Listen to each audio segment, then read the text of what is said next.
Salut à tous. Alors aujourd'hui, je vais parler un petit peu de Fukushima et de nucléaire à travers un article de 20minutes.ch. Parce qu'on est souvent à gueuler après les journalistes qui nous font des articles souvent bancals, particulièrement dans les sujets techniques. Mais là, on a un article qui tient la route, qui est assez synthétique et qui est pas mal fait du tout, je trouve, qui est très intéressant d'aller voir. Alors, j'ai pas besoin de répéter le contexte, hein, tout le monde sait ce qui s'est passé à Fukushima. Alors, commençons sans plus attendre. Rejeter les eaux de Fukushima dans l'océan, un projet controversé. Plus d'1,32 million de tonnes d'eau de la centrale nucléaire japonaise de Fukushima sont entreposées dans les citernes, mais celles-ci sont désormais quasi pleines. Je vous rappelle qu'ils arrosent en permanence les cœurs de réacteurs qui sont endommagés pour continuer à les refroidir. 12 ans après la catastrophe nucléaire de Fukushima, provoquée par un gigantesque tsunami dans la foulée d'un séisme record au nord-est du Japon, les préparatifs sont menés pour le rejet en mer des eaux usées de la centrale accidentée, un projet controversé. Le site de la centrale de Fukushima Daiichi produit 100 000 litres d'eau contaminée en moyenne par jour. Petite parenthèse, messieurs les journalistes, quand vous utilisez des unités de mesure, si vous pouviez garder les mêmes tout le long, on a parlé de 1,32 million de tonnes, vous pouvez garder les tonnes. Je sais que 100 000 litres, ça fait impressionnant, ça fait 100 tonnes. C'est plus facile quand même à comprendre. Bref, c'est un détail. Il s'agit d'une combinaison de nappes souterraines, d'eau de pluie et d'eau utilisée pour refroidir les réacteurs endommagés. Les eaux sont récupérées et traitées pour leur enlever la plupart de leurs radionucléides. Plus de 1,32 million de tonnes de ces eaux sont actuellement entreposées dans les citernes sur le site de la centrale. Mais les capacités de stockage sur place sont désormais pleines à 96%. C'est pourquoi TEPCO souhaite démarrer l'évacuation en mer dès que possible. Selon un plan validé par le gouvernement japonais, le processus doit commencer ce printemps ou cet été. Alors, avant de commencer à gueuler, oui, ils vont contaminer la mer, etc., regardons ce qui est dit et regardons quel est effectivement l'impact. Est-ce sans danger ? TEPCO déclare avoir utilisé plusieurs systèmes de filtration pour éliminer la plupart des 62 éléments radioactifs contenus dans ces eaux. Mais le tritium n'a pas pu être retiré avec les technologies existantes. Le tritium est non seulement dangereux pour la santé humaine à haute dose, selon les experts.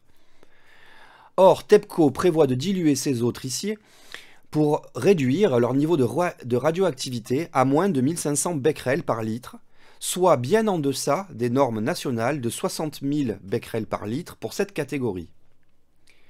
L'Agence internationale de l'énergie atomique, qui supervise le projet, a estimé qu'il respectait les normes internationales et qu'il ne causerait pas de dommages sur l'environnement.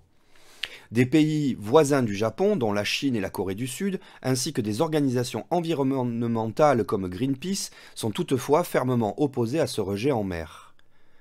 Les pêcheurs de Fukushima craignent que cela fasse de nouveau une très mauvaise publicité pour leur prise, alors qu'ils ont déjà peiné pour rétablir la confiance des consommateurs dans leurs produits ces dernières années.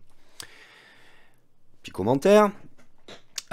Les pays voisins de la Chine, forcément, du Japon, forcément, ils vont râler, c'est obligé. Quant à Greenpeace, vous ne serez peut-être pas d'accord avec moi, mais je pense qu'il faut définitivement qu'ils arrêtent de parler du nucléaire. Greenpeace, ils sont anti-nucléaires, c'est leur ADN de base, et ils en viennent à désinformer, à raconter des mensonges pour alimenter leur idéologie. Actuellement, qu'ils aillent sauver des baleines en mer, c'est leur job, pas de problème. Mais quand ils parlent du nucléaire, ils sont extrêmement néfastes pour la planète. Je pense que Greenpeace est devenu une association idéologique qu'il faut faire taire à un moment donné, pas parce qu'ils ont des avis, simplement parce qu'ils mentent et qu'ils désinforment. Voilà. Et que actuellement, les conditions climatiques et notre environnement, le sujet est trop grave pour qu'on puisse encore se permettre de parler d'idéologie là-dedans. On doit se baser sur des faits, sur de la science, et qu'on soit d'accord ou pas avec le nucléaire, actuellement, ne serait-ce que ces 1,32 million de litres, ils sont là. Donc on va en faire quoi ? On va continuer à construire des réserves et bâtir des bâtiments avec ? Non. Essayons des solutions que les scientifiques sont capables d'estimer, sont capables de modéliser. C'est exactement ce truc-là. Donc Greenpeace, leur avis, on s'en fout, très clairement. Alors, comment va se dérouler l'opération?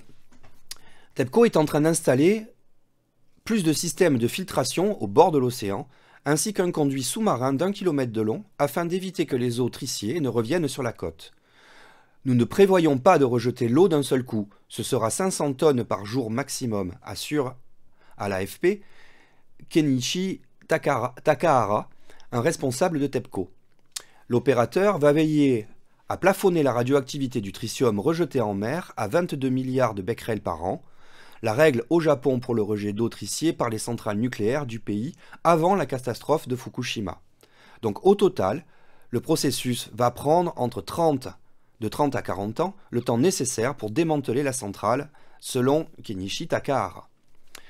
Petit commentaire, encore une fois, 30 à 40 ans pour démonter cette centrale, c'est pas la durée normale, hein. C'est parce que les réacteurs sont endommagés que ça va être aussi long. Sur une centrale qui fonctionne normalement, on ne met pas 30 ou 40 ans pour la démonter. Souvent, les opérateurs qui démontent la centrale attendent un moment avant de le faire, simplement pour que la radioactivité baisse. J'ai peut-être pas besoin, normalement, de rappeler que la radioactivité ne fait que baisser, en fait. Donc du coup, il y a des radionucléides et des matériaux qui sont contaminés au niveau du cœur de la centrale, et il faut quelques décennies, je dirais, pour que le niveau de radioactivité dans le cœur descende suffisamment pour qu'on ait besoin de moins de précautions, de moins de protection, pour que les humains interviennent dedans et puissent travailler dans des conditions quand même assez sécurisées. Hein, on se rappelle de notre génie de Hollande qui a imposé à EDF de démonter les centrales nucléaires immédiatement, alors qu'EDF attendait simplement, ils fermaient les centrales, ils entretenaient le bâtiment et ils attendaient que le niveau de radioactivité baisse. Donc voilà, je reviens sur l'histoire, nos politiques et la technologie, des moments il faut qu'ils se taisent, eux aussi, un peu comme Greenpeace. Bref, du coup, ce qui est intéressant dans cet article, c'est que l'idée, ça va être de diluer tout ça. Alors évidemment, ça va dégager ça va mettre des isotopes dans la mer. Mais enfin, 500 tonnes par jour, vu la masse de l'océan, il s'avérera que à terme, la radioactivité naturelle ne va quasiment pas bouger, ça va devenir négligeable. Alors on peut se dire, il y a du tritium. Oui, il y a du tritium. Alors, je suis allé regarder et j'ai pris le premier lien. Hein. Je suis tombé sur le site du gouvernement canadien. Donc comme ça, on ne pourra pas dire que ça vient des Français qui sont machin, tout ça, les complotistes. Vous suivez mon regard. Donc, je vous montre ce que dit la Commission canadienne de sûreté nucléaire. Hein. Donc le tritium, je vous rappelle qu'effectivement c'est un isotope de l'hydrogène, donc forcément il va se fixer dans une partie de l'eau. Hein, tout le monde sait que l'eau c'est de l'hydrogène et de l'oxygène. Et la demi-vie donc du tritium c'est de 12 ans. La demi-vie ça veut dire que en gros cet isotope va perdre la moitié de sa dangerosité, de son rayonnement en 12 ans. Donc en gros comme Fukushima ça date à peu près de cette époque-là, le tritium du début a déjà perdu la moitié de son rayonnement. Alors le tritium, forcément il va dans l'eau, hein. Donc comme dit le site, je vous mets bien sûr les liens dans la description, comme à chaque fois. La forme la plus commune du tritium, c'est l'eau tritiée, qui est le résultat du remplacement d'un atome d'hydrogène dans l'eau par un atome de tritium, ce qui forme du HTO. Le HTO possède les mêmes propriétés chimiques que l'eau, il est également inodore et incolore. L'eau tritiée a une période biologique de 10 jours. Toutefois, à l'intérieur du corps, une petite quantité peut se fixer aux protéines, aux gras et aux glucides, lui donnant une période moyenne de 40 jours. Alors, ce que ça veut dire ça, pour ceux qui ne comprennent pas, ça veut dire que si jamais on avale du tritium, en fait, notre corps mettra en moyenne 10 jours pour l'éliminer, et 40 jours s'ils se sont fixés sur des protéines, des glucides ou des lipides. Tout se renouvelle dans notre corps, en fait. Hein. Il n'y a vraiment que quelques parties de notre corps qui ne se renouvellent pas. Je sais plus si c'est AstronoGeek qui avait fait oui, je crois que c'est lui qui avait fait une vidéo sur le fait que Armstrong et Aldrin, en fait, c'était pas eux maintenant qui étaient allés sur la Lune, parce qu'en fait, vu l'âge, leur corps s'est complètement régénéré, donc c'est plus du tout les mêmes cellules. Bref, c'était un petit peu d'humour. Donc les effets sur la santé, le tritium représente une source relativement faible de rayonnement bêta, qui est trop faible pour pénétrer la peau.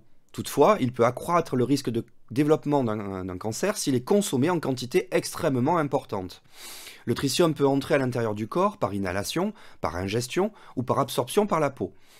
La majeure partie du tritium est expulsée du corps sous forme d'eau triciée, dans l'urine, dans la vapeur exhalée ou durant la respiration, ainsi que dans la transpiration. La plupart de l'hydrogène tricié gazeux est inhalé et exhalé immédiatement. J'ai du mal aujourd'hui. Bon, en gros, encore une fois, il y a eu pas mal d'études. Hein. Les gars, ils font pas ça au doigt mouillé. Ils s'amusent pas à sortir ce genre d'informations sur le site du gouvernement canadien, donc des informations officielles, si elles sont pas avérées. Sinon, ils mettent des conditionnels, ils disent pourrait, etc. On ne sait pas. Mais ils prennent un principe de précaution. Là, ce sont des choses qui sont affirmées.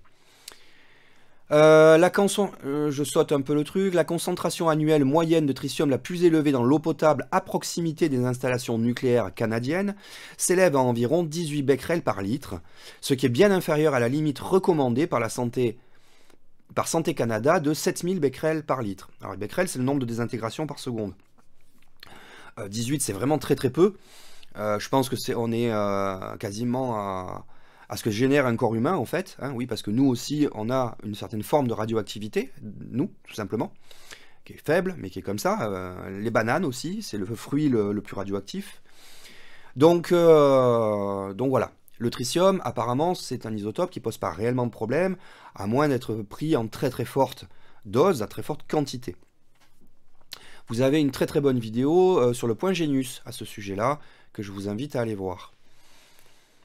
Donc je reviens à l'article.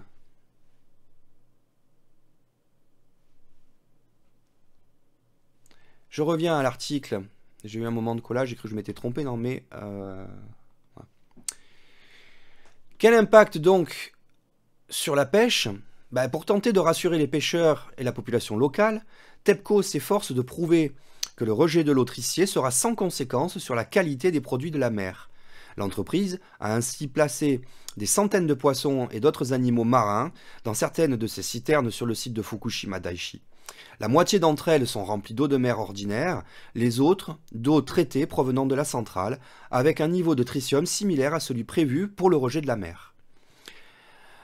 Les poissons conservés de la sorte ingèrent du tritium dans une certaine mesure, mais une fois que l'animal est transféré dans de l'eau de mer ordinaire, le niveau de tritium qu'il contient diminue rapidement, affirme Kazuo Yamanaka, le responsable de ces tests, qu'il diffuse en direct sur YouTube par souci de transparence et qu'il envisage d'étendre aux algues.